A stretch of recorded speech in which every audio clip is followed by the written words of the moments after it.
역사는 밤에 이루어진다라는 말이 있죠.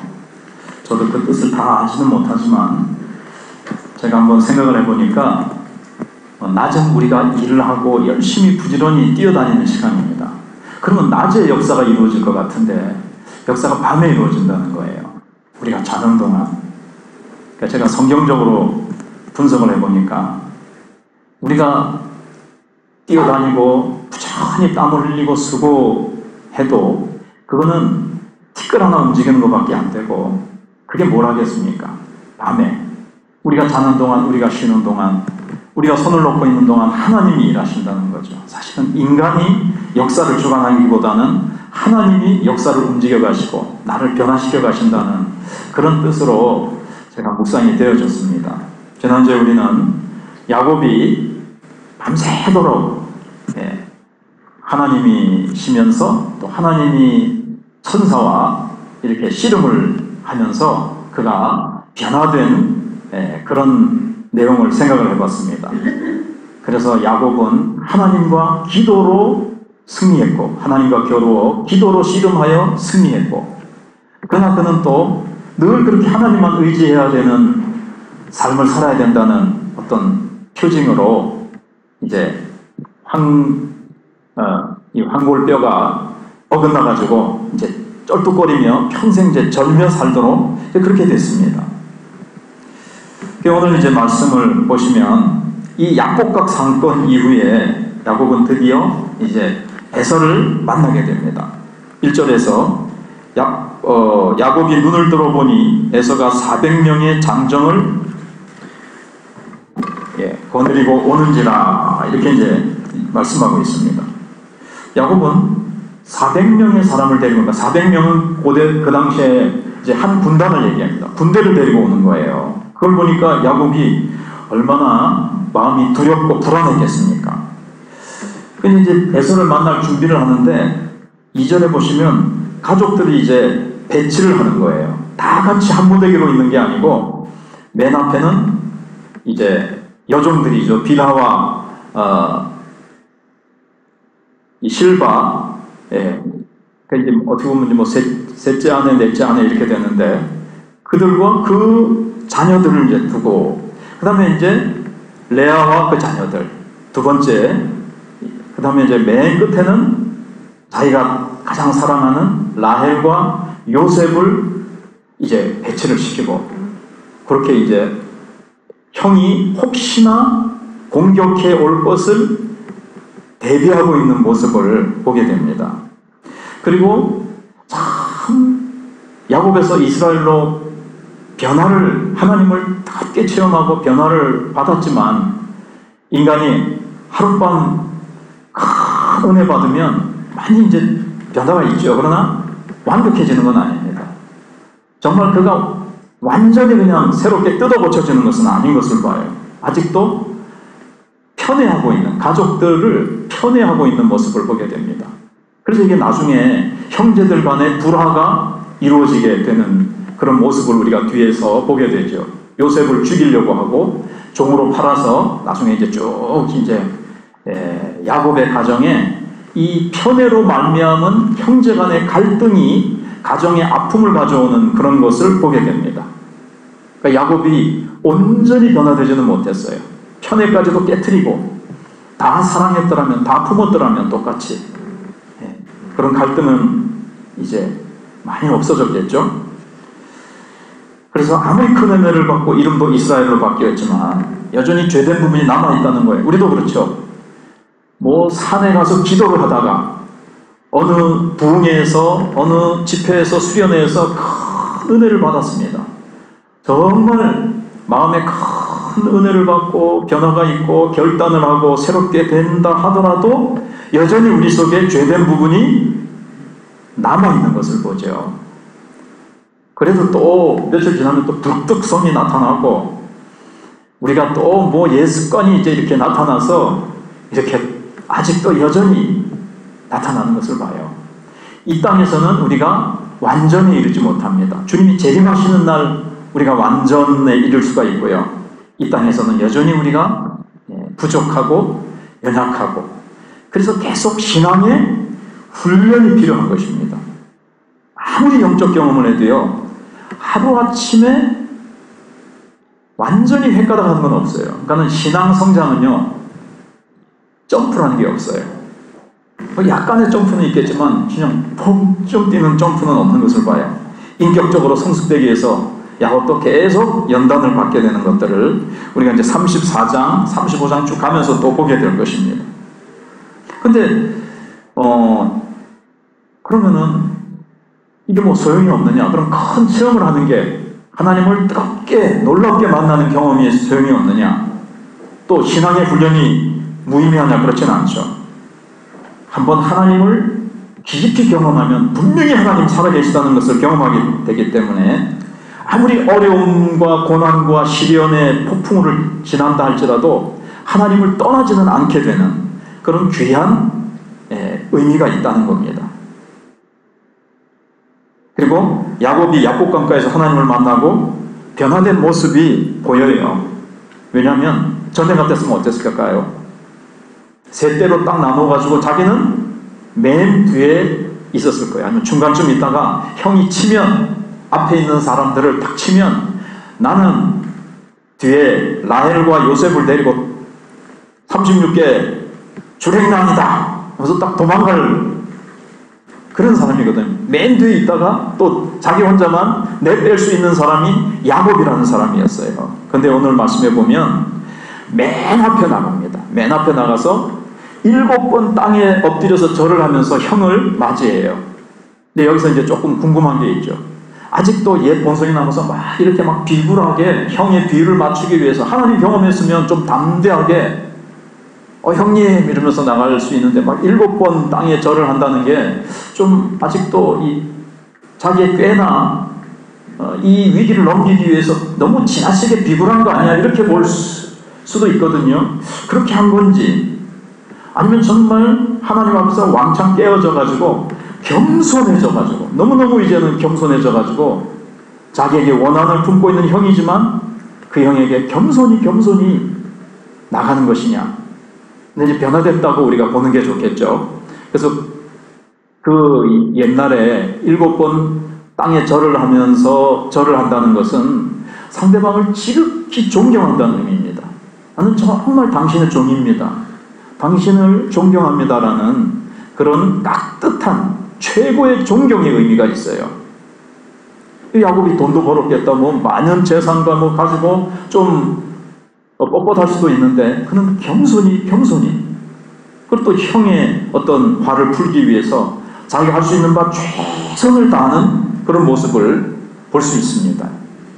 그래서 야곱이 얼마나 철저하게 겸손해졌는가를 우리가 볼 수가 있습니다. 이게 이제 야곱의 변화예요. 그리고 이제 야곱과 에서가 이제 4절로 7절에서 만나게 됩니다. 야곱은 하나님 경험하고 기도하고 하나님 의지하고 나가지만 불안한 가슴이 아직 있죠. 그래서 조심스럽게 나가는 거예요. 7번 막 절을 하고 앞에 뭘 했죠? 형에게 선물을 막 보내고 이런 준비를 했어요. 근데 의외로 형은 말이죠. 이게 막 칼부림이 나는 수 있지 않은가 하는 굉장히 지금 긴장 속에서 가족이 지금 상봉하는 거예요. 네. 그런데 의외로 에서는 너무나도 반갑게 막 달려오는 겁니다. 야곱은 불안해가지고 최대한 시간을 지체하면서 선물을 보내고 또 보내고 막 이러면서 막 오면서 절을 7번 막 해가면서 가능하면 형과의 만남의 시간을 지체시키는데 형은 단축시키기 위해서 막 한 걸음에 달려옵니다. 탕자를 향해서 아버지가 달려오듯이 달려와가지고는 목을 어금맞기고 입을 맞추면서 그렇게 반갑게 맞이하는 거예요. 야곱의 불안과 염려가 뭐였죠? 기우였습니다. 필요 없는 걱정, 염려를 한 거예요. 이 부분은 끝에 가서 또 좀 말씀을 드리겠습니다. 살기등등하게 이제 막 칼부림이 나고 피비린내가 나면 어떻게 하나 했는데 형은 지난 20년간의 그 원한, 복수심 이런 거 눈 녹듯이 싹 사라지고 너무나도 그런 거는 다 잊어버리고 반갑게 맞아주는 거예요. 그러니까 도량이 넓은 거죠. 가장이 넓은 거예요. 오늘 현대사회에서 많이 이렇게 사라진 미덕이 뭔가 하면 이 도량이 넓다, 아량이 넓은, 이런 게 좀 많이 사라진 시대입니다. 그래서 전혀 예상치 못하게 이렇게 반갑게 아이고 니 잘 있었나. 경상도 사람들은 어떻습니까? 지금은 좀 안 가지만 오랜만에 만나면 아이고 이 문둥아 잘 있었나. 근데 문둥아 그러면 서울 사람들은 깜짝 놀라지만 애칭이에요. 또 경상도 옛날 분들은 아니 사랑하는 아들이고 사랑하는 사람들 왜 문둥아 그럽니까? 너무 반갑고 사랑하는 사람들 아이고 이 문둥아 잘 있었나. 이런다 그래요. 그래서 형이 이제 그렇게 이제 맞아들이는 거예요. 근데 왜 그러면 에서가 분명히 400명의 군사를 데리고 오고 원한을 품고 죽이려고까지 했었는데 어떻게 이렇게 실제로 만났을 때는 에서의 마음이 눈 녹듯이 원한과 복수심은 사라지고 이렇게 반갑게 사랑의 마음으로 받아들여주고 둘이 또 울었다고 그러잖아요. 둘이 다 같이 울었다 그랬어요. 형제가 같이 울었어요. 너무너무 반갑고 20년 만에 만나니까. 왜 이렇게 에서가 그랬을까? 본문은 침묵하고 있지만 우리는 어떻게 추측할 수 있습니까? 분명한 것은 에서가 야곱을 반갑게 맞이할 수 있도록 그의 마음을 돌려놓으신 겁니다. 하나님이 그 마음을 만지신 거예요. 잠언서에 보면 왕의 마음을 본물처럼 저수지의 그 물길이 있죠. 그걸 이렇게 저렇게 틀 수 있는 것처럼 하나님은 인간의 마음을 이렇게 저렇게 움직이고 하나님은 자유자재로 하실 수 있다는 말씀처럼 에서의 마음을 하나님이 다 만지신 거예요. 복수심 원한 다 녹아버리게 하시고 야곱을 보는 순간 그냥 반가운 마음으로 야곱이가 어떻게 지금 오고 있습니까? 의기양양하게 지금으로 하면 막 최고의 옷을 막 양복 비싼 거 입고 다이아몬드로 막 장식한 막 시계 차고 막 금가락지 끼고 막 이렇게 막 나타나는 게 아니고 밤새도록 뭐였습니까? 방금 전까지 씨름했죠. 어쩌면요 거울도 옛날에 어떻습니까? 막 머리카락은 밤새도록 이렇게 흥크러지고 여기저기 막 상처 막 긁힌 자국들이 있고 무엇보다 중요한 건 다리를 어떻게 해요? 절면서 오는 거예요.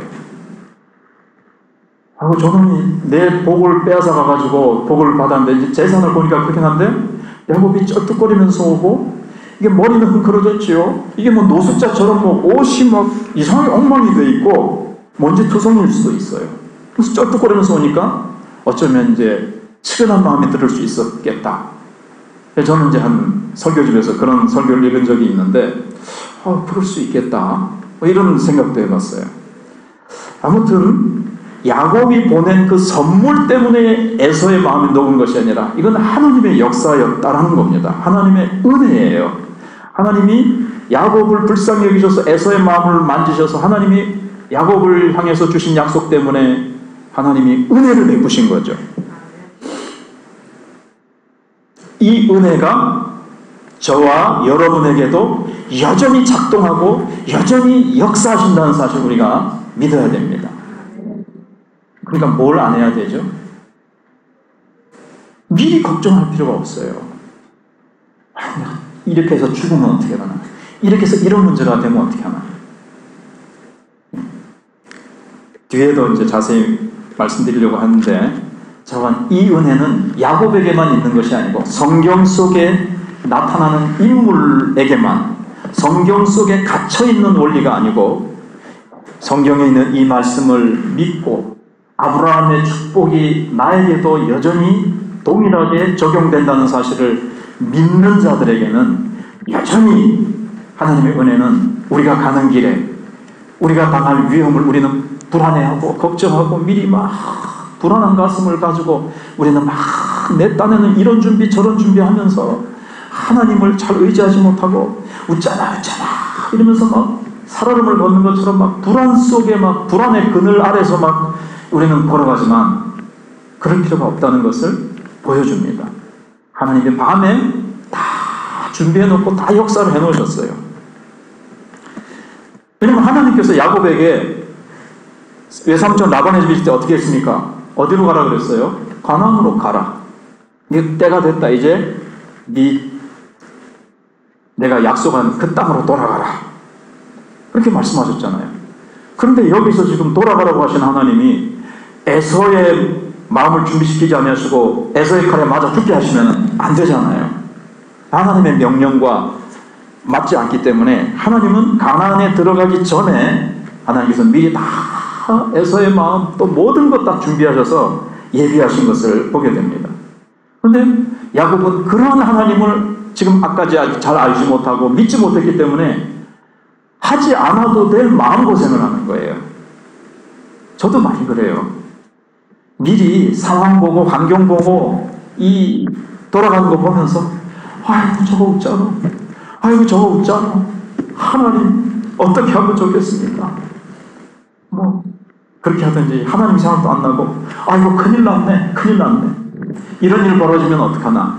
마음고생 하잖아요. 아무것도 염려하지 말라 그래요.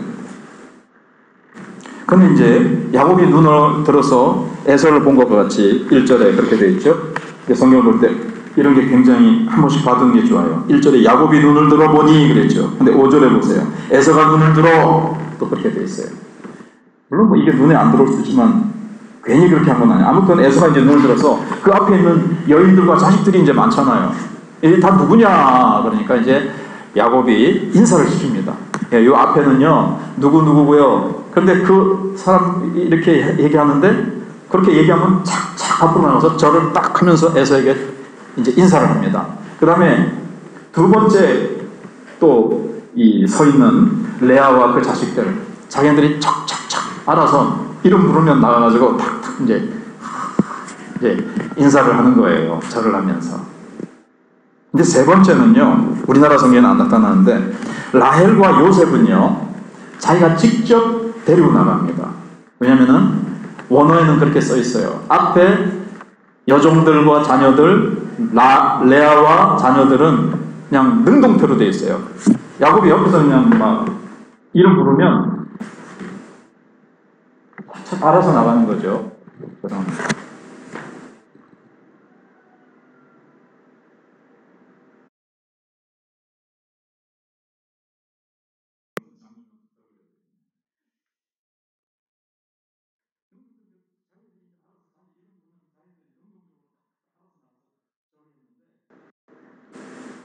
능동적으로 자기들이 이제 알아서 자기 이름 부르면 자기들이 능동적으로 탁탁탁 알아서 나가서 절을 했는데 이 세 번째는 자기가 직접 라헬과 요셉은 그러니까 이름도 자녀들의 이름이 다른 자녀 이름은 아무도 안 나타나는데 누구 이름은 나와요? 요셉은 이름이 나오잖아요.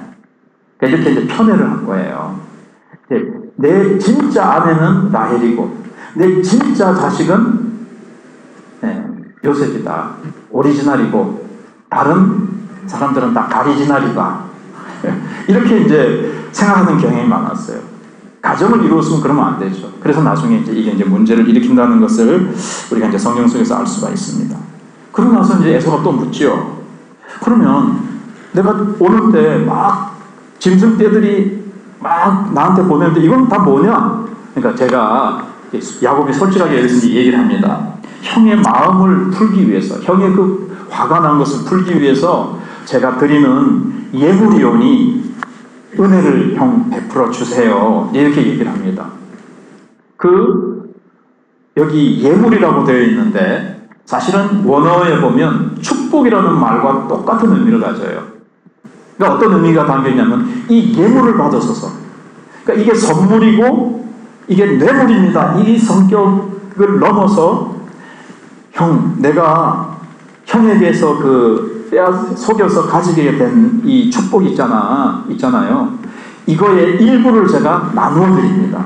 하나님께 받은 복의 일부를 제가 형과 나누고 싶습니다. 이렇게 된 거예요. 야곱이 많이 변했죠. 얼마나 욕심쟁이고 얼마나 깍쟁이고 얼마나 그 탐심이 가득한 사람입니까? 욕심이. 근데 이제 이거 다 형하고 나누고 싶다고 그렇게 이제 얘기를 하는 거예요. 근데 에서가 나도 소유가 충분하니까 없어도 된다. 그러는 거예요. 그러니까 하나님이 에서에게도 물질적으로 충분한 복을 주셔가지고 많이 가지게 됐어요. 그래서 이제 복 때문에 너가 네 복, 네가 내 복 가져가가지고 내가 가난해졌잖아. 내 복 내놔, 내 다리 내놔 이렇게 하는 게 아니에요. 지금 그죠? 그래 여기서 이제 배울 게 두 사람이 상봉을 했는데 과거에 대한 그 짚어 넘고 가는 게 있습니까? 근데 야곱이 일로 와봐라. 네 20년 전에 어떻게 했노? 내가 팥죽 그거 가지고 막 이렇게 하고 네 아버지 속이고 내 속여가지고 막 이래가지고 그것 한마디도 안 들춰내요. 야곱도 뭐 형이 나를 죽이려고 그래가지고 20년 동안 내가 라반해가지고 얼마나 외삼촌 집에서 고생한 줄 알아요. 그러면서 너무 내가 그렇다고 해도 막 그렇게 나를 죽이려고까지 할 필요 있어. 이렇게 과거를 가지고 서로 물고 뜯고 그걸 뒤집어내가지고 서로 아웅다웅 싸우지 않았다는 거죠. 그렇기 때문에 아름다운 화해가 이루어진 거예요. 여러분 이게 절대적인 법칙은 아니에요. 과거의 일은 들춰내지 말자. 그건 아니에요. 어떨 때는 과거사 바로잡기 그런 게 있잖아요. 과거에 잘못된 것을 바로잡기 위해서 과거의 일을 되짚어야 될 때도 있어요. 그러나 대부분은 현재 어떻게 되느냐는 거죠. 그리고 미래를 하는 것이 좋습니다. 그래서 에서는 충분하다. 나도 소유가 충분하다. 그러니까 필요 없어. 근데도 야곱이 강권해서 이제 형에게 이 복을 나누고 싶습니다. 그러니까 이제 에서가 할 수 없이 그것을 이제 받아들이죠. 하나님께서 어떻게 보면 에서에게도 아브라함의 후손이기 때문에 복을 주셨고 야곱이를 이제 죽이지 않도록 어떤 야곱과 관계가 어렵지 않도록 하나님이 넉넉히 복을 주셨다라고도 그렇게 이제 볼 수가 있습니다. 그러면서 이제 10절에 보시면요, 야곱이 이제 내 소유는 내가 족한 9절에 이제 족하다 그러니까 10절에 야곱이 이르되 그렇지 아니하니라. 내가 형님의 눈앞에서 은혜를 입어 싸우면 청하내 내 손에서 이 예물을, 그러니까 이 복을 받아서서 내가 하나님께 받은 복을 내가 같이 나누고 싶습니다. 이 말이 있다고 말씀드렸죠. 내가 형님의 얼굴을 배운 즉 하나님의 얼굴을 본 것과 싸우며. 자, 얼굴이 다시 나왔어요. 얼굴로는 뭐가 생각납니까? 창세기 32장에서 야곱이 하나님과 씨름해서 천사와 씨름해서 이름을 바뀐 그 장소를 뭐라 그랬죠? 부니엘, 하나님의 얼굴이라는 뜻이에요. 내가 하나님의 얼굴을 봤는데도 내가 죽지 아니하였다. 이 말이 이렇게 된 거거든요.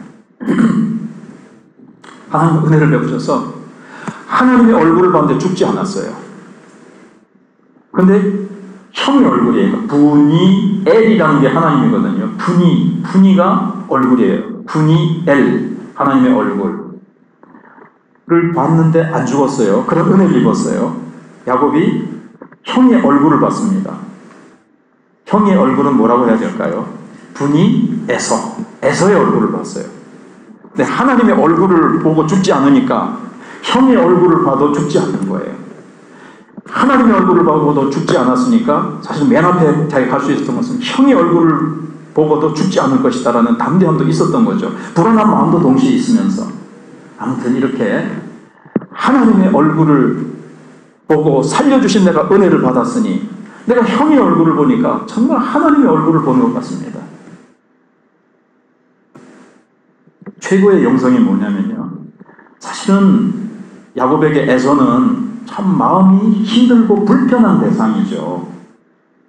근데 그 힘들고 불편한 대상을 봤을 때 하나님의 얼굴을 보는 것 같았어요. 이게 최고의 영성이라는 거예요. 어떻게 보면 원수 같은 사람, 나를 힘들게 하고 정말 쳐다보기 힘든 사람의 얼굴이 하나님 얼굴같이 보인다. 그 정도의 영성을 가지면 최고의 영성이다. 이런 뜻이에요. 우리는 다 그냥 힘들게 하거나 불편한 사람의 얼굴은 보기 힘들죠. 근데 하나님의 얼굴같이 본다는 거예요. 또 한 가지 더 생각해 본다면요, 내 얼굴을 한번 생각해 보세요. 내 얼굴은 누구를 닮았는가? 다른 사람들이 나를 볼 때 하나님의 얼굴을 보는 것 같이, 예수님의 얼굴을 보는 것 같이, 정말 온유와 평강과 어떤 기쁨과 뭔가 이렇게 다 풍겨오는 예수님의 향기, 거기까지 우리가 한번 생각해 봤으면 좋겠습니다. 그 다음에 이제 에서가 같이 가자 그러죠. 예. 세일로 가자. 내랑 같이. 세일도 이 가나안 땅 이제 남쪽에 있거든요. 남쪽에 있는데 은혜를 베풀고 싶은 거예요. 에서가 니캉 내캉 세일로 가서 좀 살자. 내 옆에 자리 터 잡고 살자. 이렇게 하면서 같이 가자 그러는데 야곱이 이제 정중히 거절을 합니다.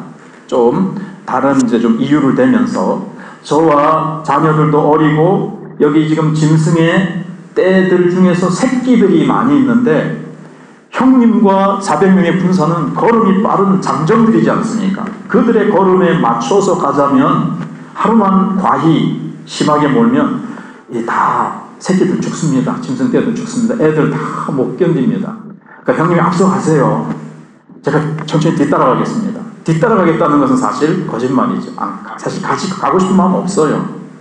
근데 이건 이제 또 야곱이가 아직 남아가지고 또 거짓말한다. 또 꾀를 쓴다. 역시 야곱이다. 사기꾼이다. 이렇게 그렇게 보는 사람도 있지만 그것보다는요. 우리가 그렇잖아요. 네. 여기 구역예배 드리고 나서 피자를 대접했는데 피자가 남았어요. 피자 좀 가져가시죠 이거. 우리는 어차피 안 먹을 건데. 아유 괜찮아요. 이제 이렇게 하면서 서로 가져가고 싶은데 괜찮아요 그럴 수도 있고. 놔두면 내가 먹고 싶은데도 그냥 우리는 어차피 안 먹을 거니까 갖고 가세요. 이렇게 거짓말을 하기도 하잖아요. 그런 것처럼 이것 좀 어떤 예의를 갖추어 가지고 형 먼저 가세요. 내가 뒤따라갈게요.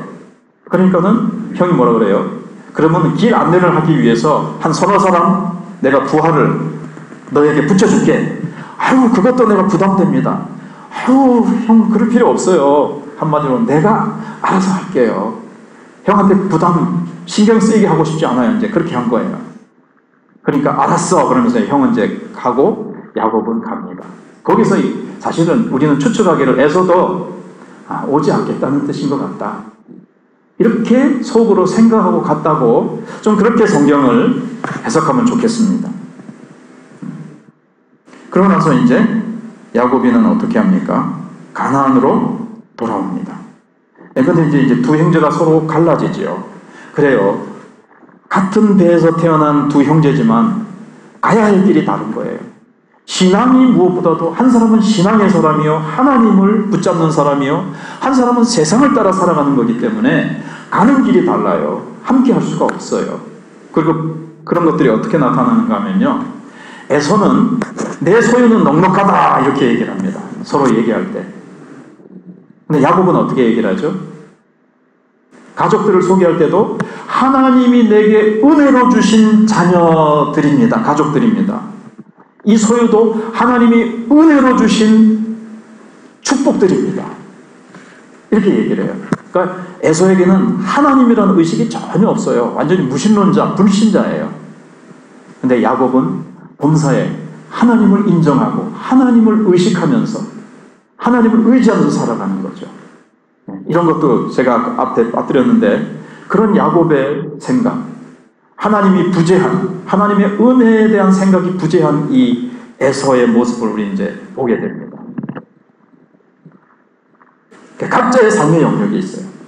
각자가 하나님이 심어주시는 삶의 장소가 있고 각자 하나님께서 계획하신 길이 있는데 야곱은 하나님의 뜻대로 가나안으로 돌아가서 거기서 제사장으로서 믿음의 족장으로서 하나님의 영광을 가나안 땅에 드러내야 되는 사명이 있는 겁니다.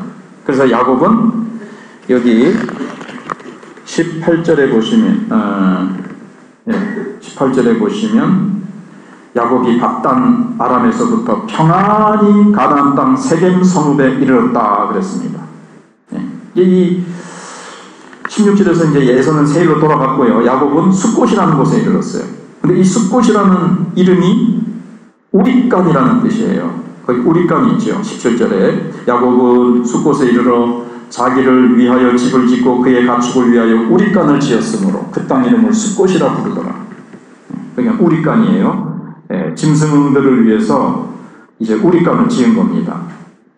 그리고 이제 세겜 성읍, 사실은 앞에다가 장막을 치고 그 장막을 친 밭을 세겜의 아버지 하몰의 아들들의 손에서 크시타에 샀어요. 크시타가 여기 정보가 없기 때문에 도대체 얼마만큼 지금으로 하면 돈인지 알 수가 없어요. 그렇지만 순적하게 샀습니다. 앞에는 어떻게 했죠? 아브라함이 사라가 죽었을 때 막벨라 굴을 어렵게 삽니다. 원래 이제 처음 신앙생활하는 그 첫 세대가 힘들어요. 저도 믿음의 첫 세대거든요.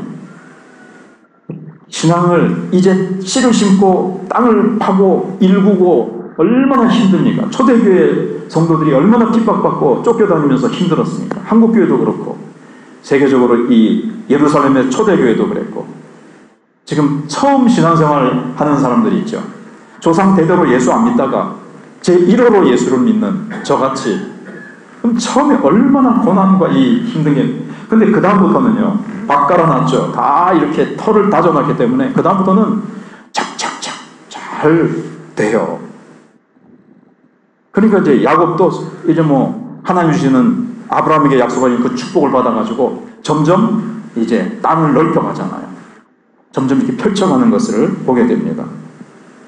그래서 2대째, 3대째 믿는 사람들은요 더 감사해서 아버지가 윗세대에서 기도로 뿌린 그것들을요 신앙생활 조금만 잘하면요 기도를 많이 해놨기 때문에 하나님이 막 엄청나게 그 축복의 통로로 사용하십니다. 근데 그거 모르고 이제 막 뺀질거리고 신앙생활 제대로 안 하면요 그 하나님이 이제 그 부모 때 때문에 이렇게 해주시지만 그런 것들이 있어요. 자 이제 한 가지만 더 생각해 보면요 20절에 거기에 제단을 쌓고 그 이름을 엘헬로헤 이스라엘이라고 했죠. 엘헬로헤 이스라엘은 무슨 뜻이냐면 하나님 이스라엘의 하나님이라는 뜻이에요. 분일에서 만난 하나님 그 하나님이에요. 이제. 그래서 자기 이름을 이스라엘 전에는 자기가 믿는 하나님이 아브라함의 하나님이었어요. 할아버지의 하나님 그리고 이삭의 하나님이었어요. 아버지의 하나님. 우리 자녀들 보면요 자명이 준영이 다 처음에는요 아버지가 믿으니까 맞겠지 뭐 하면서 그렇게 믿었는데 자기의 하나님으로 믿게 될 때와는 다른 거예요. 그래서 대학에 들어가서 막 한때 하나님 없는 것 같고 막 신앙의 갈등을 겪었다 그래요. 그러다가 정말 나의 하나님으로 받아들이는 거예요. 이런 체험이 있어야 됩니다. 그래서 야곱이를 이스라엘로 변화시켜 주신 그 하나님 현재의 나의 하나님이에요. 과거의 하나님, 어제의 하나님도 아니고 현재 나의 하나님. 여러분이 언제 은혜를 받은 것을 지금까지 우려먹고 있는지 모르지만 어제의 하나님, 과거의 하나님, 아버지의 하나님 아닙니다. 어릴 때의 하나님이 아닙니다. 지금 내 속에서 역사하시는 하나님. 그래서 아까 말씀드린 대로 야곱이 괜히 불안에 떨었어요. 에서가 죽일까봐. 불안이란 뭐냐면요. 하나님은 새 은혜를 준비하시는데 나는 현재 오늘이라는 시간을 즐겁고 기쁘고 감사하게 하나님이 오늘 주시는 은혜로 행복하고 승리하면서 능력 있게 살 수 있는데 미래를 지금 땡겨가지고 불안해하는 거예요. 미래를 지금 사는 거예요. 그것도 미래에 아름답게 예비하신 하나님을 믿고 감사하면서 찬송하면서 걸어가는 게 아니라 죽으면 어떡하지? 안 걸리면 어떡하지? 결혼 못하면 어떡하지? 내가 뭐 이런 일이 생기면 어떡하지? 저 일이 틀어지면 어떡하지? 가족이 이렇게 되면 어떡하지? 미래에 일어나지 않은 일을 지금 땡겨다가 불안해하고 염려하고 근심하면서 오늘이라는 기뻐할 수 있는 시간 행복해하면서 오늘 섬기고 사랑하고 나누어줄 시간에 근심 걱정을 하고 이 시간을 죽이는 거예요. 불안해 떨 필요가 없어요. 그래서 우리 하나님은 엘헬로의 이스라엘의 하나님이십니다. 아멘? 예. 하나님은 예레미야 에가서 3장에 있는 대로 하나님은 그 은혜가 아침마다 새로우니 아침마다 새롭고 늘 새로우니 주님의 은혜는 어떻다고요? 날마다 새로워요. 어제까지 은혜로 무사히 잘 행복하게 살았습니까? 근데 오늘은 어떻게 될까? 오늘 놀라운 은혜가 주어집니다. 새 은혜가 주어집니다. 내일은요? 내일 뭐가 없어요? 1년 후에 걱정이 되세요? 그때 주시는 새 은혜가 하나님이 준비하셨어요. 에서의 마음을 준비하시고 모든 것을 준비하시는 하나님.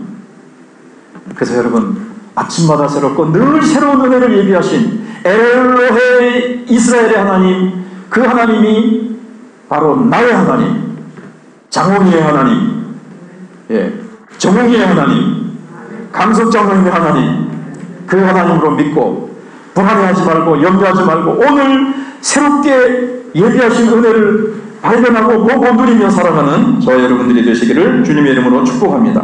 기도하겠습니다.